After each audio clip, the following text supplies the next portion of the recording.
So guys আসসালামু আলাইকুম, আশা করি সবাই ভালো আছেন। আপনাদের দোয়া ভালোবাসায় আমিও ভালো আছি। আজ শাহাবুদ্দিন ভাইকে নিয়ে চলে আসলাম আমরা চা বাগানের সৌন্দর্য উপভোগ করতে। তো শাহাবুদ্দিন ভাই, আপনার অনুভূতি কি এই চা বাগানে ঘুরতে এসে একটু জানাবেন আমাদেরকে।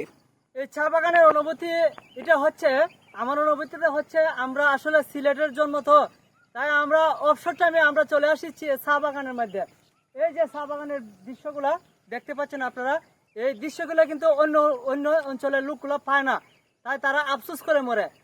আর চা বাগান আর কোন কোন জায়গায় আছে আপনারা কমেন্ট করে জানাবেন। আমি জানি যে সিলেটের মধ্যে সবচেয়ে সেরা, আমরা সিলেটের মধ্যে চা বাগান সেরা, সবচেয়ে সেরা। সবচাইতে সেরা। এই যে আপনারা যে পাতিগুলা দেখতে পাচ্ছেন, এই যে কুড়ি দিছে, বৃষ্টি এতদিন মরা ছিল, এখন কিন্তু কুড়ি দিছে। এখন বৃষ্টি হওয়ার কারণে কি নতুন পাতা ছাড়ছে শাহাবুদ্দিন ভাই, আমাদেরকে একটু জানাবেন। একটা পাতা ছিঁড়ে দেখাইলাম আপনাদের, এই যে চা পাতা, দুটি পাতা একটি কুড়ি, তার নামই পাতা কুড়ি নাকি? পাতাকুড়ি, দুটি পাতার একটি কুড়ি, তার নাম পাতাকুড়ি, তার নাম সিলেটের চা বাগান। ধন্যবাদ ধন্যবাদ।